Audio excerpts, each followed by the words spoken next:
अद्य राष्ट्रपतिः विशाखापत्तने fleet review इत्येतस्य नौसेना कार्यक्रमस्य अवलोकनं करिष्यति। तथा च 60 युद्धपोताः 55 विमानानि राष्ट्रपतेः अभिवादनं करिष्यन्ति। एषः कार्यक्रमस्य 12 संस्करणः अस्ति। स्वतन्त्रतायाः 75 वर्षपूर्तिम् अभिलक्ष्य अयं कार्यक्रमः आयोजयिष्यते।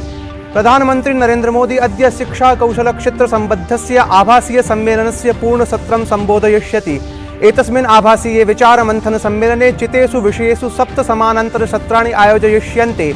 एतेषु विषयेषु विश्वस्तरीयायै उच्चतरशिक्षायै अङ्कीय विश्वविद्यालयः, अङ्कीय माध्यमानां व्यापकप्राप्तिः चेत्येताः अन्यतमाः सन्ति।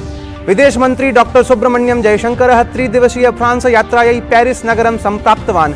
अस्यां यात्रायां विदेशमन्त्री फ्रांस देशेन सह द्विपक्षीय रक्षा सहयोगस्य दृढीकरणविषये, हिन्द प्रशान्त क्षेत्रस्य सुरक्षाविषये च चर्चां करिष्यति।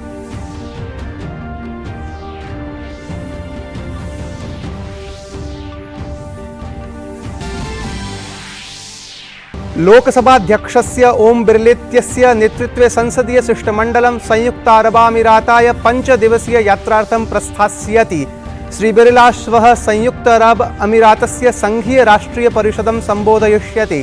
शिष्टमण्डलस्य सदस्याः अबुधाब्याः राजकुमारम् अन्यान् च जनान् मेलिष्यन्ति। कोविड प्रकरणे अपचितिम् अभिलक्ष्य निर्वाचनायोगेन नियमेषु शिथिलता कृता। सम्प्रति श्रेष्ठानां प्रचारकाणां संख्यां वर्धयितुं शक्नुवन्ति राजनैतिकदलानि।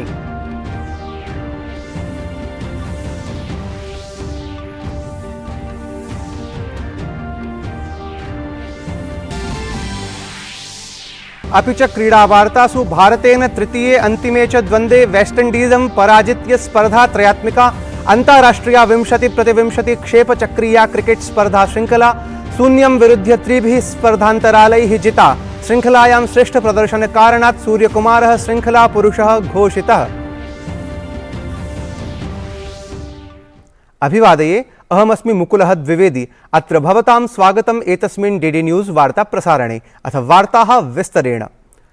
अद्य राष्ट्रपतिः विशाखापत्तने फ्लीट रिव्यू इत्येतस्य नौसेना कार्यक्रमस्य अवलोकनं करिष्यति। तथा च 60 युद्धपोताः 55 विमानानि राष्ट्रपतेः अभिवादनं करिष्यन्ति।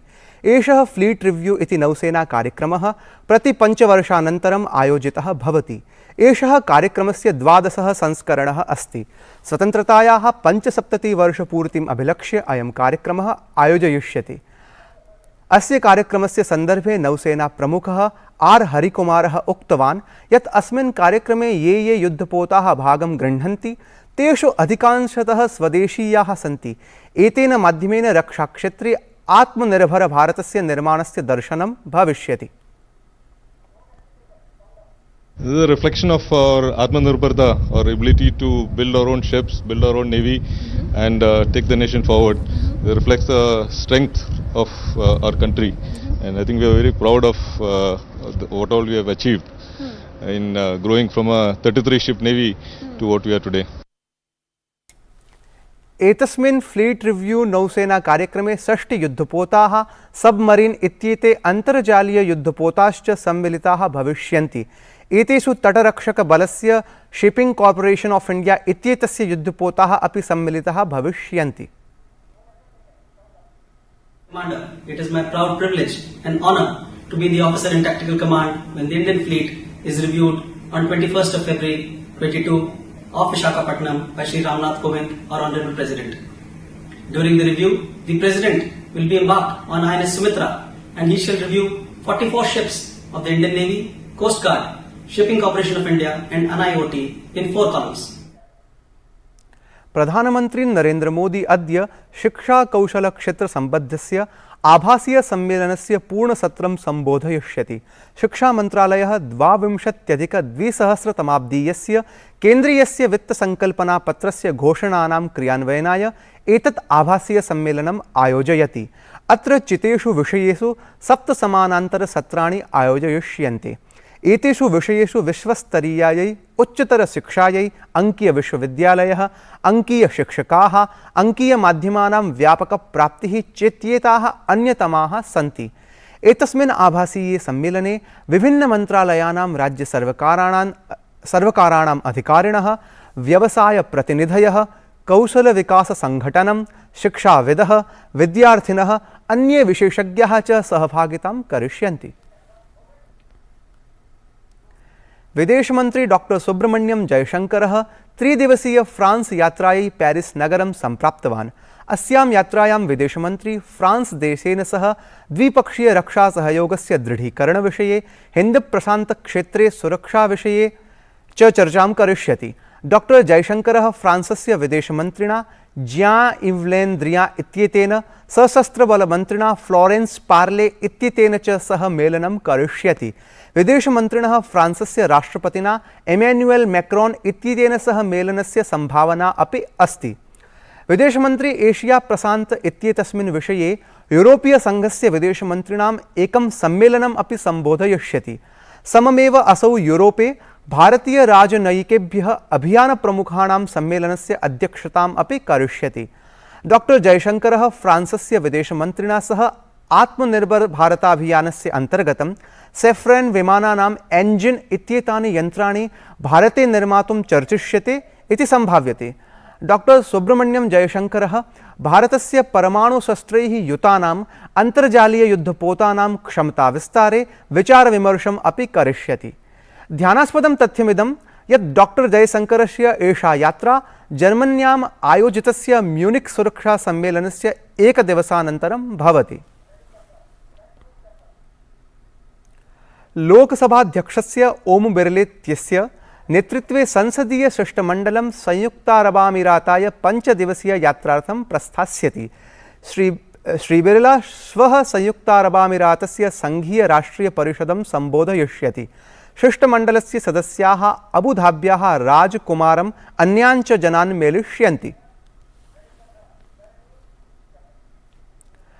कोविड-19 प्रकरणे अपचितिम् अभिलक्ष्य निर्वाचनायोगेन नियमेषु शिथिलता कृता। सम्प्रति राजनीतिकदलानि श्रेष्ठानां प्रचारकाणां संख्यां वर्धयितुं शक्नुवन्ति। अधुना पूर्ववत् सर्वाणि अपि राष्ट्रीयस्तरीयानि राजनीतिकदलानि 40 प्रचारकान्, राज्यस्तरीयानि दलानि च 20 प्रचारकान् प्रचारकृत्ये योजयितुम् अर्हन्ति। उत्तरप्रदेशे यः तृतीयचरणस्य मतदानं सम्पन्नं, सममेव अन्यचरणाय नैर्वाचनिकप्रचारः अपि आरब्धः। प्रधानमन्त्री नरेन्द्र मोदी, भाजपादलस्य अन्यनेतारः च उत्तरप्रदेशे नैर्वाचनिकप्रचाराय संलग्नीभूताः। तथा च सपा, बसपा, कांग्रेस दलानि समेत्य अन्यानि अपि दलानि नैर्वाचनिकं प्रचारं कुर्वन्ति। अस्मिन् एव नैर्वाचनिकप्रचारक्रमे प्रधानमन्त्री नरेन्द्र मोदी सपादलम् आतंकवादस्य संरक्षणार्थं कट्वालोचितवान्। प्रधानमन्त्री उक्तवान् यत् सपादलस्य प्रशासने विभिन्नस्थलेषु विस्फोटाः अभवन्। तेनोक्तं यत् किमपि राजनैतिकदलं यदा आतंकवादाय आश्रयं ददाति तदा देशस्य सुरक्षायां संकटं भवति। तथा च सपा, कांग्रेस प्रभृति दलानि एतादृशं कार्यं कुर्वन्ति। प्रधानमन्त्रिणा कथितं यत् यदा सः गुजरातस्य मुख्यमन्त्री आसीत् तदा तेन आतंकवादिनः उन्मूलयितुं शपथः गृहीतः। कुछ राजनीतिक दल ऐसे ही आतंकवादियों के प्रति मेहरबान रहे हैं। ये राजनीतिक दल वोट बैंक के स्वार्थ में आतंकवाद को लेकर नरमी बरतते रहे हैं। ये देश की सुरक्षा के लिए बहुत खतरे की बात है।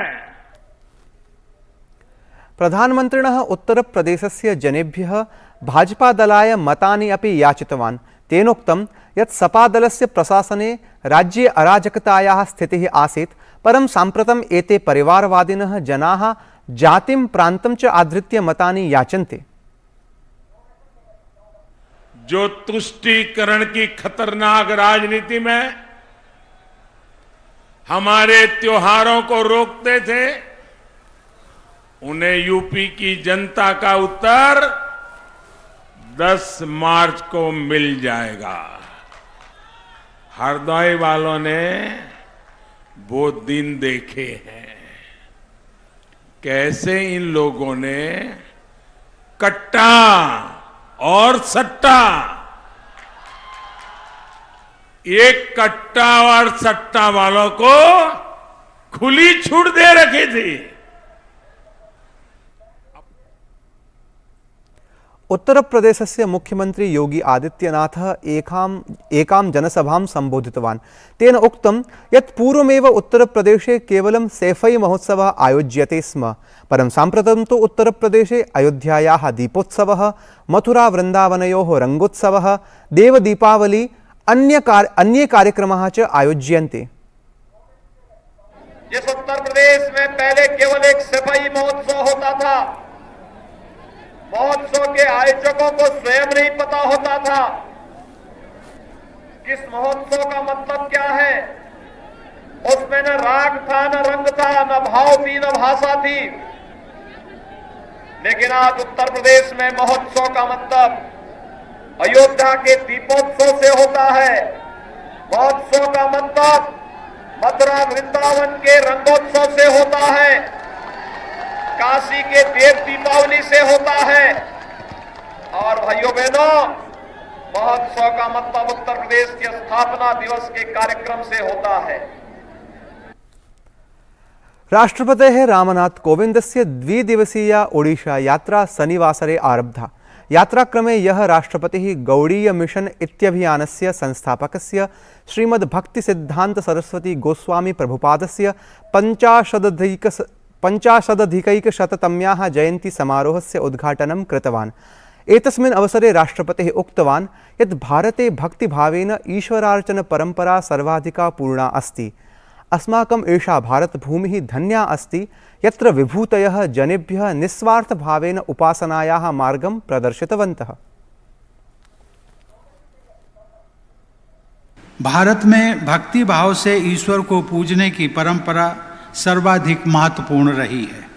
हमारी यह भारत भूमि धन्य है जहां अनेक महान विभूतियों ने लोगों को निस्वार्थ उपासना का मार्ग दिखाया। ऐसी महान विभूतियों में भी चैतन्य महाप्रभु को विशेष दर्जा प्राप्त है। उन्हें स्वयं भगवान विष्णु का अवतार भी माना गया है। इसीलिए महाप्रभु शब्द का प्रयोग ईश्वर के नाम के अतिरिक्त केवल श्री चैतन्य के लिए ही किया जाता है। रूस यूक्रेनयोः मध्ये आपीडम् अभिलक्ष्य भारतेन स्वनागरिकाः यूक्रेनात् अस्थायीरूपेण प्रत्यागन्तुं पुनः अध्यर्थिताः सन्ति। इतः पूर्वं भारतेन एयर बबल व्यवस्थानुसारी विमानसेवा आरब्धा। अपरतः बेलारूस रूसयोः सैनिकानां संयुक्ताभ्यासः प्रवर्तिष्यते।